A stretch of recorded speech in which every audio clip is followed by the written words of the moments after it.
Mungkin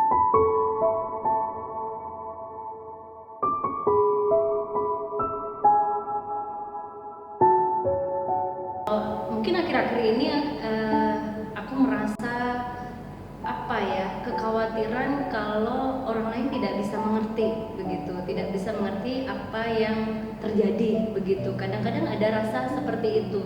Jadi ketika kita ngobrol nih secara langsung, bisa jadi apa yang kita maksudkan itu nggak tertangkap jelas begitu oleh orang-orang sekeliling kita. Nah itu kadang-kadang membuat aduh gimana lagi ya supaya orang-orang itu bisa mengerti begitu. Ada kecemasan untuk bisa nggak sih gue lahiran normal gitu kan, kayak teman-teman yang bilang yakin aja gitu kan, bisa kok, tapi kayaknya ya namanya orang ya beda-beda, maksudnya dengan kecemasan diri sendiri, yakin gak sih gue, ya kalau dalam hati ya bisa sih bisa, cuman kan ya nggak tahu nanti gimana gitu.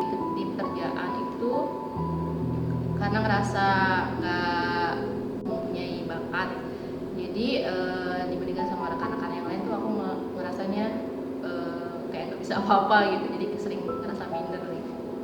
Ketika berhadapan dengan orang-orang sekitar kita yang lebih dari kita, dari segi keilmuan, lalu dari segi yang lainnya, ketika kita sulit bicara, disitulah timbul rasa cemas, takut, dan khawatir ada kesalahan. Itu yang masih ngerasa nggak yakin itu ketika harus ngomong di depan orang banyak, terutama untuk kalangan yang lebih luas lagi, contoh kayak wisuda gitu, atau ngomong depan orang tua, karena kekhawatiran memilih kata atau diksi yang salah yang takutnya menimbulkan persepsi yang beda.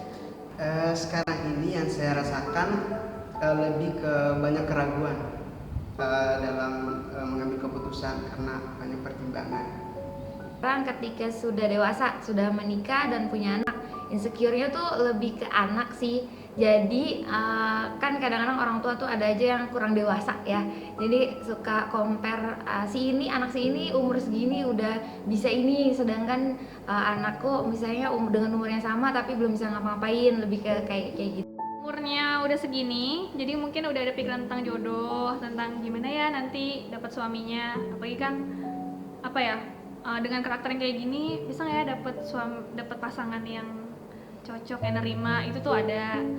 Sama tentang finansial lagi tentu, apalagi udah umur segini, maksudnya udah mikirin deh nih kira-kira kalau gaji segini bisa nggak ya punya rumah, punya ya mobil gitulah. Bisa nggak ya saya menjadi ibu yang baik? Bisa nggak ya saya menjadi istri yang baik yang dapat mendidik anak-anaknya menjadi anak-anak soleh dan soleha? Saat mau berkunjung ke rumah famili yang lain sih, terus ada salah satu anggota keluarga yang lain yang bikin aku tuh gak nyaman kalau kita udah datang ke sana itu pokoknya bawaannya nggak pengen lama-lama gitu. Terus kalau udah nyampe sana itu kayak udah harus nyiapin mental duluan nih, ntar nanti dia ngomong apa ya gitu kan. Terus pokoknya kita udah negatif thinking duluan karena dia akan mengeluarkan sikap-sikap yang menurut aku tuh negatif yang bakalan kita terima gitu, entah komentarin aku atau ke anak aku gitu deh. Jodohnya tuh maksudnya nikahnya kapan, karena belum ada kepastiannya. Jadi insecure aja kalau teman-teman yang lain kan setiap ketemu langsung datang ya nyebar undangan gitu kan. Aku baru datang sebagai tamu undangan. Dalam hubungan, saya merasa saat ini seperti diambang, bukan kegalauan ya, tapi dalam tahap yang entah ini mau di jenjang serius ataupun tidak. Adalah ketika tidak bisa berkomunikasi baik sama anak-anak, karena beda usia kita kan udah mulai jauh nih. Nah, masalah komunikasi supaya kita bisa nyambung terus itu kadang bikin insecure. Jadi mau nggak mau kita harus tahu dunia mereka, harus tahu apa sih yang jadi tren nih sekarang di dunianya mereka. Nah, keterbatasan itu yang bikin saya jadi insecure sekarang.